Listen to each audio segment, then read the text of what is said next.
Nah, Iji tentu bingung dengan apa yang dialami Garam. Untungnya, kepala sekolah datang membantu. Alasan kalau Garam baru saja minum dengannya, sehingga mabok seperti itu, meminta Iji pergi saja dari sana. Nah, biar jelas kita kembali ke 3 tahun lalu. Garam yang bersiap menghadapi pertandingan final malah bangun kesiangan, dan itu membuatnya bingung karena penglihatannya agak lain. Awalnya ia nggak menggubrisnya, tapi saat latihan, ya, orang-orang mengiranya kram otot, termasuk rekan setimnya bernama Sanggi. Begitupun pelatih timnas bernama Song. Padahal saat diperiksa, 중증 근무력증이요?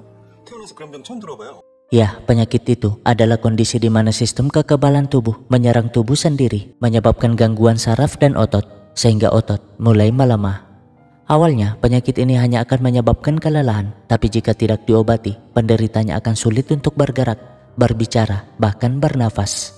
Makanya, si Garam selalu menunjukkan ekspresi senyum seperti ini untuk menyamarkan penyakitnya. Dan sekarang, dokter yang menanganinya protes akibat si Garam sudah lama nggak menjalani pengobatan. Ya, obat yang dikonsumsi itulah yang menyebabkan tubuhnya terdeteksi doping ketika final waktu itu, di mana dokter mengingatkan kalau Garam akan mengalami gagal nafas jika hal yang sama terulang kembali.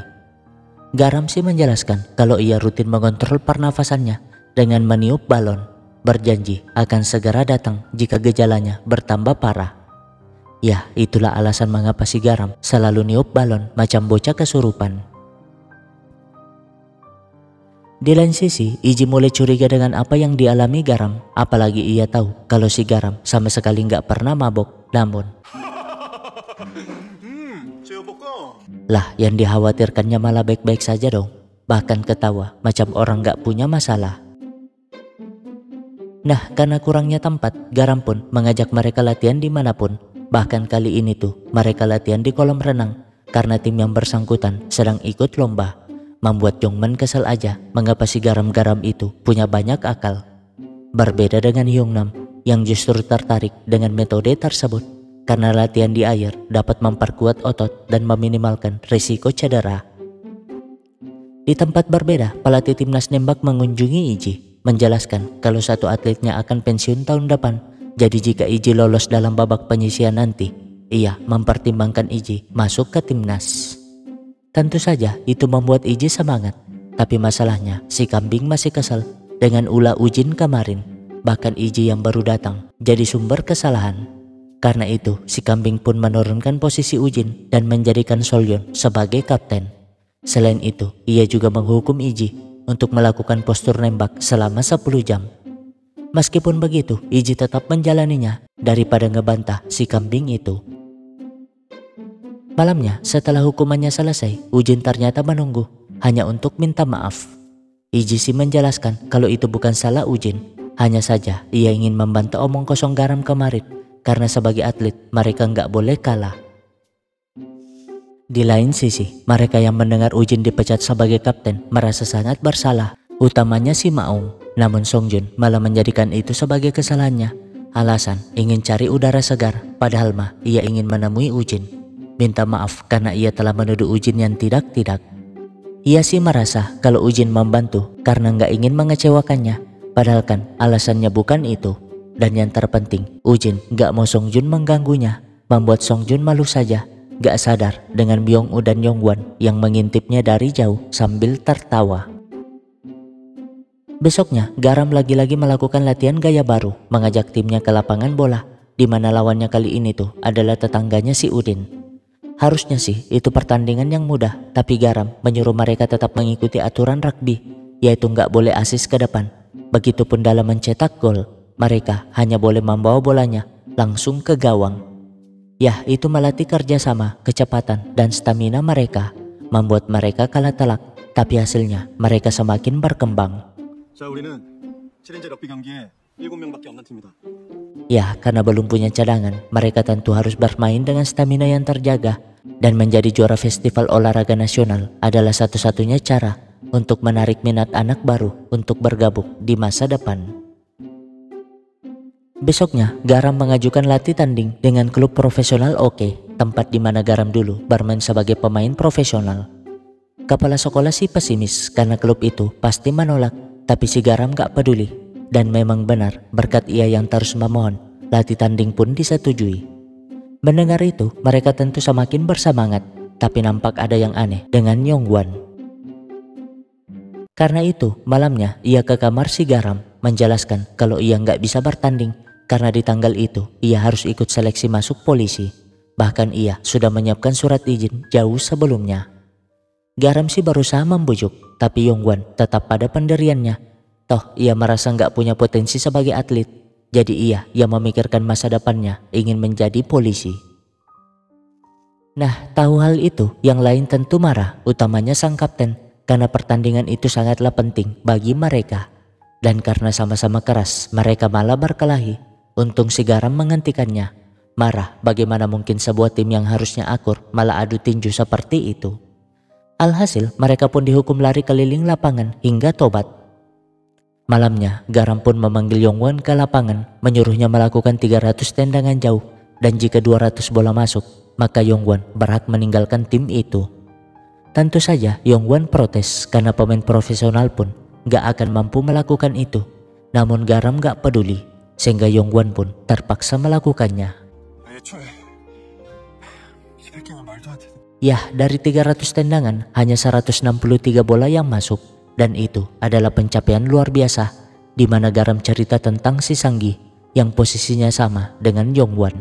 Pernah melakukan 300 tendangan 20 tahun lalu dan berhasil memasukkan 147 bola. Artinya Yongwon adalah pemain yang sangat berpotensi, tapi nggak sadar dengan hal itu. Intinya Garam gak ingin Yongwon menyesal atas keputusannya. Hanya saja ia minta maaf karena menganggap semua yang ada di timnya sangat mencintai rugby sepertinya. Jadi sekarang ia mengizinkan Yongwon pergi.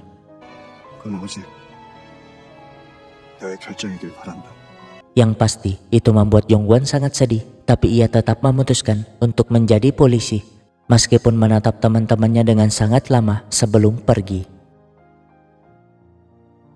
Singkatnya, hari latih tanding pun tiba, membuat Wati kesal karena yang mengisi posisi Yongwon malah si Udin. Memang sih dulu Udin cukup hebat, tapi kan perutnya sekarang sudah membuncit.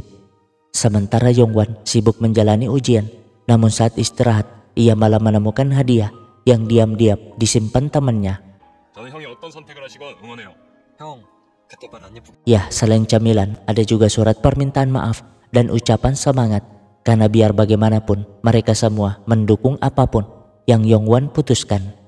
Seketika surat itu mengingatkan Yongwon atas semua kenangan bersama mereka, mulai dari yang penuh haru sampai yang banyak lucu-lucunya.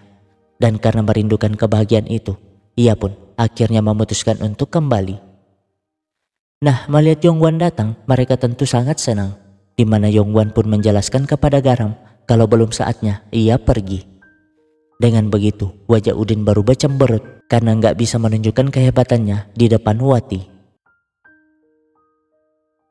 Nah, meskipun kalah, mereka sangat senang karena mencetak 12 poin melawan tim profesional.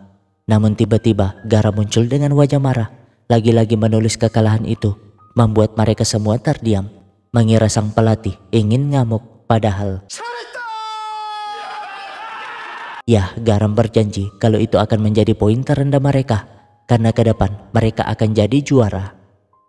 Di saat yang sama, Iji masih sibuk latihan, namun kepala sekolah tiba-tiba datang memberi penutup telinga. Ya, dulunya si Kang adalah pelatih Iji, makanya ia nggak berhenti memberi semangat sampai sekarang.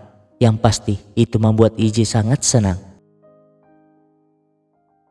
Singkatnya, babak penyisian pun dimulai, di mana saat tembakan pertama Iji berhasil masuk ke 4 besar. Ya, buat informasi, yang lolos di babak ini hanya 4 teratas. Dan masalahnya, tikus-tikus pendidikan ini maunya Solyon yang lolos. Tapi Solyon menempati posisi kelima sementara. Nah, melihat itu, tim rugby tentu senang, berbeda dengan si Garam yang penyakitnya malah kambuh. Sehingga ia pun diam-diam pergi dari sana. Nah, setelah beberapa tembakan, Ujin tetap di peringkat pertama, Iji ketiga, sedangkan Solyon tetap di peringkat 5, sehingga si kambing pun memberi kode agar Iji keluar sebentar. Garam sendiri sampai di kamar, sayangnya obatnya habis membuatnya harus bertahan. Sementara si kambing memaksa Iji untuk mengalah biar Solyon lolos babak penyisian. Tentu saja Iji menolak, tapi 통과하면 권상아가 너 선수로 받아준다 그랬다며? ya kambing yang tahu mengenai tawaran itu ngancam gak akan meloloskannya. Toh kepala pelatih timnas adalah sahabatnya. Ia bahkan ngancam akan menghancurkan karir Iji jika tidak menurutinya, membuat Iji mulai gelisah. Alhasil saat kembali menembak, poinnya pun meleset, membuatnya mulai panik sampai-sampai penutup telinganya jatuh. Ya sebenarnya Iji nggak mau mengalah, tapi ancaman si kambing tadilah yang membuatnya cemas. Di saat yang sama, Garam terpaksa meminta bantuan Udin untuk membawanya ke rumah sakit. Nah, Solyon yang telah menyelesaikan semua tembakan berada di posisi keempat dengan poin 559. Artinya, Iji dengan poin 552 hanya perlu mencetak 8 poin di tembakan terakhir. Namun tiba-tiba di detik terakhir itu, yipsnya malah kambuh. Ya, yips adalah kejang otot akibat kecemasan berlebih, dan itu sangat fatal jika terjadi kepada atlet sehingga